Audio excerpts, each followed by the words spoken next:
오늘 말씀의 제목은 혼돈에서 다시 질서로입니다. 혼돈에서 다시 질서로. 어떤 것에 이 중독된다는 것, 도파민에 중독일 수 있고, 약물에 중독일 수 있겠죠. 근데 그런 것들에 중독된다는 것의 특징 중 하나는 사람의 감각이 무뎌진다는 것입니다. 처음에는 작은 자극에도 큰 쾌감을 얻었지만 시간이 지나면 지날수록 같은 쾌감으로는 자극이 되지 않는다는 것이죠. 그래서 더 강한 자극을 찾게 되고 보통의 자극으로는 우리가 이전에 누렸던 즐거움을 얻지 못하게 된다는 것입니다. 음식의 맛도, 사람과의 관계도, 또 평범한 하루의 즐거움도 예전처럼 다가오지 않는 것이죠. 더 큰 쾌락을 얻고자 이렇게 나섰지만 결국 삶에 대한 감각 자체가 무뎌지게 된다는 것입니다. 오늘 이사야서 24장의 말씀은 바로 그러한 것을 이야기하고 있습니다. 하나님을 떠난 인간의 영적인 상태가 마치 이 중독에 빠진 인간의 행태와 비슷하다는 것이죠. 7절부터 9절을 보면은 이 포도주와 소고와 수금과 노래들이 등장을 합니다. 이것들은 당시 사람들이 일상 속에서 누리고 있었던 잔치의 모습이자 이 즐거움의 요소들인데, 오늘 보십시오. 소고치는 즐거움이 그치고 즐거워하는 자의 소리가 끊어지고 수금 타는 기쁨이 그쳤다. 그리고 9절에서는 이렇게 말하죠. 독주는 그 마시는 자에게 쓰게 될 것이다. 그러면 요즘으로 치면 이 노래가 있고 가무가 있죠. 춤이 있고 또 이 먹고 마실 것이 있음에도 불구하고 너희들이 즐겁지 못할 것이다. 그런 말을 하고 있는 것입니다.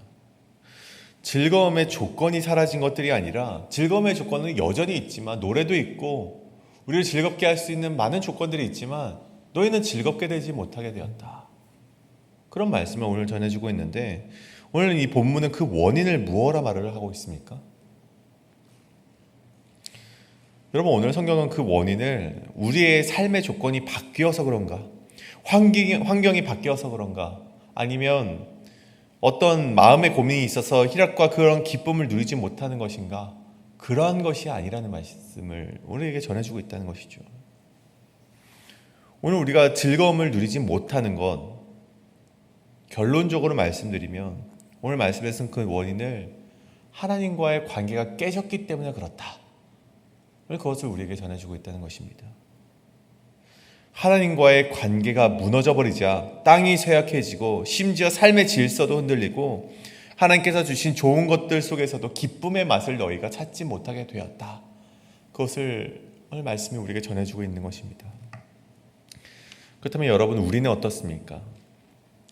여러분의 삶 가운데 하나님께서 즐거울 수 있는 많은 요소들을 주셨음에도 불구하고 혹 하나님과의 관계가 깨짐으로 말미암아 놓치고 있지는 않은가? 혹 우리의 기쁨의 그 맛을 잃고 있지는 않은지, 우리가 오늘 말씀을 통해서 다시금 우리의 인생을 되돌아보는 그런 시간이 되시길 간절히 소원합니다.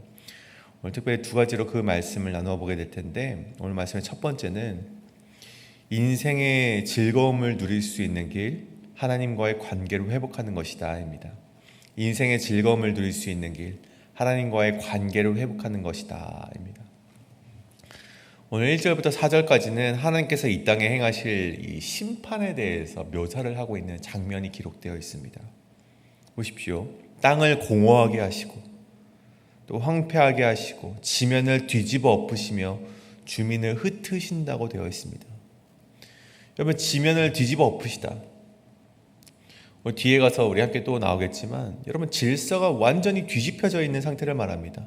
여러분, 2절을 보십시오. 백성과 제사장이 같을 수 있습니까? 그럴 수 없습니다.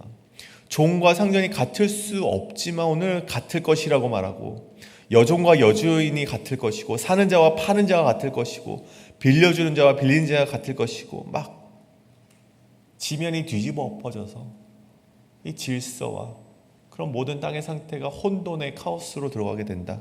그것을 오늘 말해주고 있는 것이죠. 여러분, 또한 이사야는 이러한 심판에 대해서 선포하는데 4절에 보면은 마치 땅과 세상이 생명을 가진 존재처럼 슬퍼하고 쇠약해질 것이라 라고 이렇게 표현을 하고 있습니다. 여러분, 완전히 하나님의 심판 가운데 이 땅이 겪게 될 그런 상태를 이사야 선지자가 1절부터 4절까지 열거하고 있는 것이죠.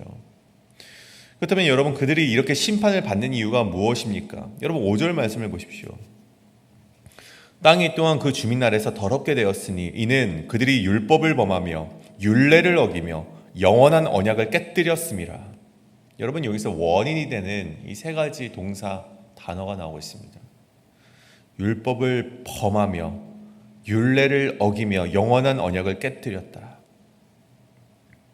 여러분, 조금 더 자세하게 좀 살펴보자면, 여러분, 율법을 범했다라는 것은요, 이 히브리어 아바르라는 이 표현을 가지고 있습니다. 지나가다, 건너가다, 직역을 해보면 그런 뜻이죠. 여러분, 율법을 지나갔다, 율법을 건너갔다라는 뜻이 무엇입니까? 여러분, 하나님께서는 지켜야 될 선에 대해서, 하나님 말씀을 통해서 지켜야 될 선에 대해서 인간들에게 정해주셨지만, 여러분, 사람들이 그 선을 지나가 버렸다는 것입니다. 그 선을 넘어간 것을 가리켜서 아바르, 율법을 범했다라는 뜻인 것이죠. 근데 여기서 중요한 것은 단순히 실수로 법을 안 지켰다는 것이 아니라 알고도, 그 선이 있다는 것을 알고도 넘어가 버린 것을 가리켜서 율법이 범했다라는 뜻이라는 것입니다. 요즘 여러분, 많은 그리스도인들이 하나님의 말씀을 되새기면 좋고, 아니면 많은 정도로 그 말씀을 가볍게 여기고 살아가곤 합니다. 내 생각과 편의대로 살아가는 태도를 가리켜서 율법을 범했다라고도 말해서 할 수 있는 것이죠. 여러분, 인간과의 관계도 그렇습니다. 여러분, 상대방이 싫어하는 것을 계속하면은, 여러분, 불편해하는 것을 자꾸만 우리가 넘어서면 어떻게 됩니까? 관계가 깨질 수밖에 없습니다. 하물며 하나님께서 율법을 지키라고 말씀하는 것을, 그렇게 우리에게 주신 선을 넘게 된다면 여러분, 하나님과의 관계가 깨질 수밖에 없다는 것입니다. 결국 저들이 하나님과의 관계가 무너지는 첫 출발점이 무엇입니까? 하나님이 말씀하시는 것을, 하나님이 불편해하시는 것을, 하나님께서 싫어하시는 것을 자꾸만 넘어가니까 여러분, 하나님과의 관계가 깨질 수밖에 없다는 것입니다. 여러분, 이것이 저들이 오늘 심판을 받을 수밖에 없었던 첫 번째 이유가 되었다는 것이죠. 그다음 두 번째는 무엇입니까? 율례를 어겼다라고 되어 있습니다. 율례를 어기며. 여러분, 어기며 히브리어 동사는 하라프입니다. 이것은 바꾸다, 변경하다라는 뜻을 가지고 있죠. 딱 들어도 아시겠죠? 무슨 죄악인지 딱 아실 것입니다. 하나님께서 정해주신 질서를, 하나님께서 정해주신 선을 그냥 지키는 것이 아니라, 하나님, 이것보다는 조금 넓었으면 좋겠습니다. 이 바운더리 안에서는요, 조금 더 우리가 좀 품어주는 마음이 있어야 되기 때문에 좀 선을 넓히는 것이 좋지 않을까요?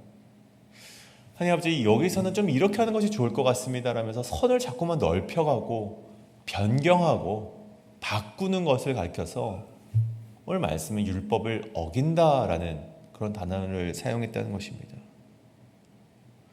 하나님께서 정해주신 질서가 있고 선이 있는데, 내가 원하는 대로, 내가 마음대로, 내가 하고 싶은 대로 바꾸어 버렸다는 것이 저들이 하나님께 심판을 받게 되었던 이유라는 것이죠. 결국 어떻게 됩니까? 오늘 말씀은 세 번째 그 동사, 영원한 언약을 깨뜨렸다라고 말씀을 합니다. 이 깨뜨리다 히브리어는 산산조각을 내다라는 뜻을 가지고 있습니다. 결국 하나님의 말씀이 온데간데 없이 깨져버려서 산산조각이 나버려서 주워 담을 수 없는 상태가 되었다는 것이고, 그것이 저들이 심판을 받을 수밖에 없는 그런 상황을 만들었다는 것입니다.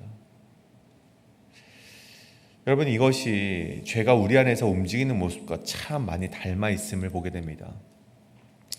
저희 앞서 이 서두에서 이 중독에 대해서 말씀을 드렸는데, 여러분, 중독이란 무엇입니까? 여러분, 처음에는 작은 선 하나를 넘습니다. 호기심이 되었든 어떤 기회가 되어서 그것이 중독이 됩니다. 작은 선 하나를 넘는데 그 그 선을 자꾸만 넘게 되는 것이고, 자꾸만 그 선의 기준을 바꾸게 되는 것이고, 변경하게 되는 것이고, 그러다 보면 나중에는 하나님이 정해주신 기준보다 내 생각과 욕심과 내 편의가 삶의 기준이 되어버리는 것. 여러분, 우리는 모두 다 죄에 중독이 되어 있다는 것입니다. 그러면 그럴 때 어떻게 됩니까? 오늘 이어지는 6절에서 우리 그러한 삶을 가리켜서 무엇이라 말을 합니까? 그러므로 저주가 땅을 삼켰다라고 되어 있습니다. 여러분, 그냥 지나칠 수 있는 짧은 단어이지만 여러분 굉장히 중요합니다. 여러분, 그러므로 저주가 땅을 삼켰다는 것이 무엇입니까? 앞서서 나는 그냥 하나님과의 관계가 깨졌을 뿐인데, 여러분, 나 한 사람의 개인이 하나님과의 관계를 어겨서 율법을 범해서 그 언약을 깨뜨렸을 뿐인데, 그러므로 그것으로 인해서 저주가 땅을 삼켰다고 합니다. 내가 하나님과의 관계가 무너진 것과 이 땅의 저주를 받는 것이 연결이 되었다는 것이죠. 서로 분리되어 있지 않다는 것입니다. 여러분, 인간이 하나님을 떠날 때 그 영향은 사람 안에서만 끝나지 않는다는 것을 말합니다. 여러분, 창세기 3장을 여러분 기억하십니까? 인간이 하나님께 범죄를 했을 때 하나님께서 이런 말씀을 하시죠. 땅은 너로 말미암아 저주를 받고 라고 말씀하십니다. 여러분, 하나님과 인간과의 이 관계가 깨어져 버리죠. 인간이 살아가는 터전까지 함께 고통받기 시작하게 되었다는 것입니다. 여러분, 오늘 이사야가 우리에게 보여주는 것이 바로 이것이죠. 죄는 결코 내 마음 하나로 끝나는 문제가 아니라는 것입니다. 하나님과의 관계가 깨어진다는 것은 우리의 삶만 무너지는 것이 아니라 나와 연관되어 있는 관계도 무너지는 것이고, 내가 살아가는 삶의 터전도 흔들리는 것이고, 그리고 결국 하나님께서 주셨던 좋은 것들, 앞서 이야기했던 포도주와 수금과 소고가 있어도 기쁨을 누리지 못하는 인생이 되어버리고 만다는 것입니다. 여러분, 우리 인생의 즐거움이 무엇라 생각하십니까? 여러분, 좋은 집이 있는 것이 좋은 인생입니까? 여행을 갈 수 있는 여유가 있는 것이 좋은 인생입니까?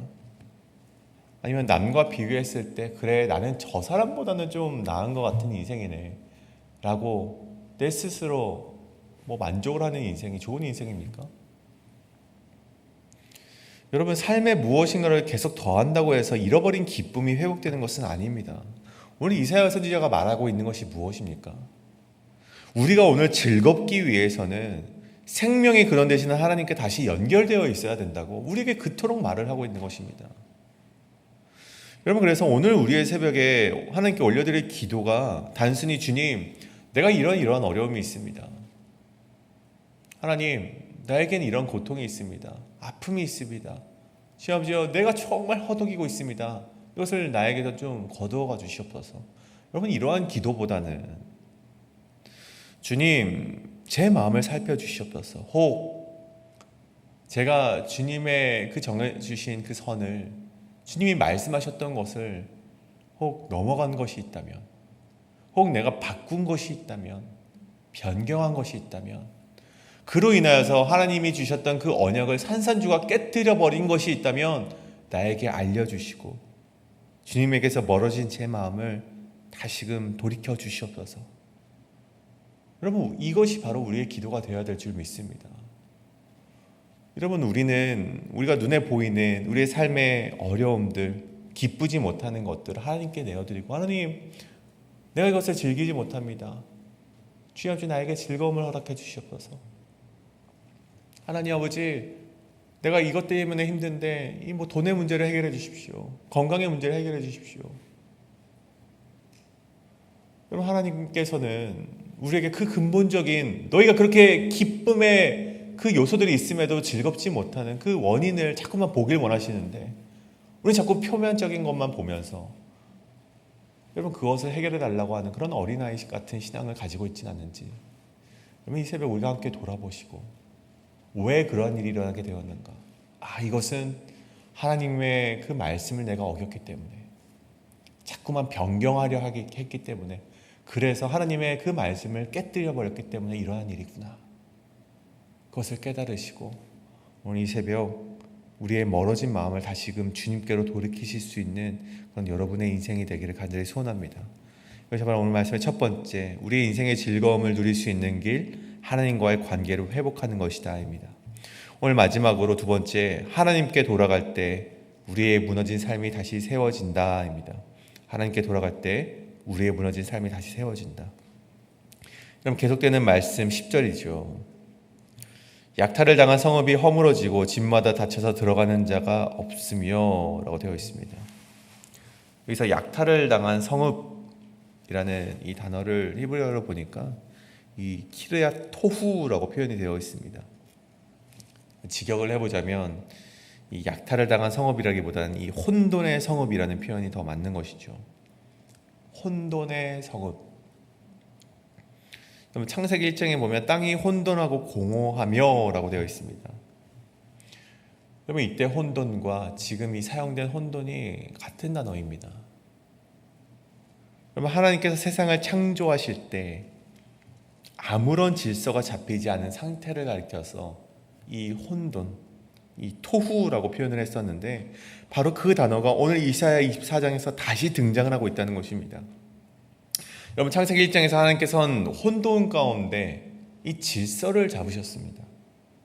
빛과 어둠을 나누시고 물과 땅을 나누시고 사람이 살아갈 수 있는 세상을 만드셨죠. 여러분, 창조라는 것은요, 하나님께서 단순히 무엇인가를 많이 만들어내신 사건이 아닙니다. 창조는요, 이 질서의 확립입니다. 하나님께서 혼돈 가운데 질서를 다시 세우신 사건을 가리켜서 우리는 창조라고 부르는 것이죠. 근데 여러분, 오늘 이사야 24장에서는 그 방향이 정반대로 흘러가고 있음을 보게 됩니다. 7절에 보면 포도나무가 세잔해지고 8절에서는 소고와 수금의 소리가 사라지고 9절에서는 마시던 술조차 쓰게 느껴집니다. 10절에서는 사람들이 함께 살아가던 성읍이 마침내 혼돈의 성읍이 되어버리고 마는 것이죠. 여러분, 이 흐름을 보시면 무엇인가가 단순히 사라지는 것을 말하는 것이 아니라 하나님께서 세워놓으셨던 삶의 질서가 다시금 혼돈의 상태로 빠져 들어가는 것을 말하고 있습니다. 하나님께서 세우셨던 질서가 다시금 무너지고 혼돈의 상태로 들어가고 있는 상태를 오늘 이사야 선지자가 말을 하고 있다는 것이죠. 여러분, 이것이 바로 하나님의 언약의 관계를 깨뜨린 죄 가운데 보여지는 현상이라는 것입니다. 여러분, 이러한 것을 볼 때 여러분, 오늘 이사야 선지자가 이것이 죄라고 말을 했는데 질서를 무너뜨리고 다시금 혼돈의 상태로 들어가는 것, 그것이 바로 우리가 가진 죄악의 상태라고 말을 했는데, 그렇다면 여러분, 이러한 시선으로 이사야가 말하는 죄를 바라볼 때 우리에게 필요한 것이 무엇입니까? 여러분, 이러한 상태로 죄를 바라볼 때 우리에게 필요한 것은 무엇입니까? 여러분, 하나님의 질서를 다시금 회복해야 된다는 것입니다. 회개를 한다는 것은요, 하나님의 질서를 다시금 세운다는 것이고, 하나님께 용서를 구하며 다시금 나아간다는 것은 다시금 이전의 혼돈의 상태를 다시금 질서 있는 상태로 만들겠다는 다짐과도 같다는 것입니다. 무엇이 먼저이고 무엇이 나중인지, 무엇을 사랑해야 되고 무엇을 내려놓아야 하는지, 무엇을 붙들고 무엇을 포기해야 하는지 하나님께서 정해주었던 질서를 우리가 회복하는 것이 우리 삶의 우선이 되어야 된다는 것이죠. 여러분, 그렇다면 우리가 하나님의 질서를 회복할 수 있는 길이 무엇입니까? 여러분, 우리는 너무나도 잘 알고 있습니다. 하나님께서 말씀하시는 질서가 기록된 그 말씀 앞으로 다시금 돌아가면 된다는 것입니다. 하나님께서 말씀하고 있는 질서란 무엇이고, 하나님께서 우리가 어떻게 살아가길 원하시는지를 자꾸만 듣고 그렇게 살아가기로 순종하며 결단하며 나아가는 인생이 우리의 인생이 되어야 된다는 것이죠. 내가 정해놓은 기준이 아니라, 내가 바꾸어 놓은 기준이 아니라 하나님의 말씀만을 기준으로 삼고 내가 원하는 순서대로 살아가는 것이 아니라 하나님이 기뻐하시는 순서를 다시 찾아가는 것입니다.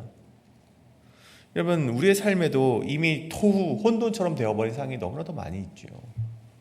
하나님보다 일이 먼저 되어버렸을 수도 있습니다. 하나님보다 돈이 더 큰 기준이 되어버렸을 수도 있고, 사람의 인정과 평가가 하나님보다 더 중요해졌을 수도 있습니다. 또 어떤 사람에게는 반복되는 죄의 습관 때문에 무엇이 옳고 무엇이 잘못되었는 것인지조차 무뎌져 있을 수도 있습니다. 그런 삶의 무너짐 속에서 다시금 우리에게 필요한 것이 있다면 하나님 말씀 앞에 서시고 우리에게 무너져 있고 혼돈으로 빠져 있었던 그런 모든 것들을 하나하나 질서를 잡아감으로써 우리 안에 악순환되어 있는 죄악의 굴레를 다시금 하나님의 질서로 바로잡아가는 그런 인생이 우리의 인생이 되어야 된다는 것입니다. 사랑하는 여러분, 여러분의 인생 가운데에는 이 혼돈으로 빠져버린 것들이 무엇이 있으십니까? 여러분, 이 새벽 시간 잠시 우리의 삶을 들여다보길 원합니다.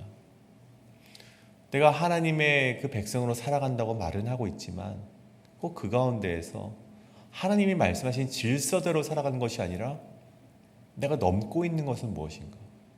그 질서를 자꾸만 바꾸고 있는 것은 무엇인가? 자꾸만 타협하고 있는 것은 무엇인가? 이 시간 우리가 함께 살펴보시고 되돌아보셔서 이 시간 그 모든 것들, 무너져 있던 것들, 혼돈의 상태에 있던 것들을 하나하나 질서를 잡아가시는 여러분의 인생이 되기를 간절히 소원합니다. 오늘 말씀을 정리하고자 합니다. 이사야 24장은 하나님을 떠난 자들이 어떻게 무너지는가를 보여주고 있습니다.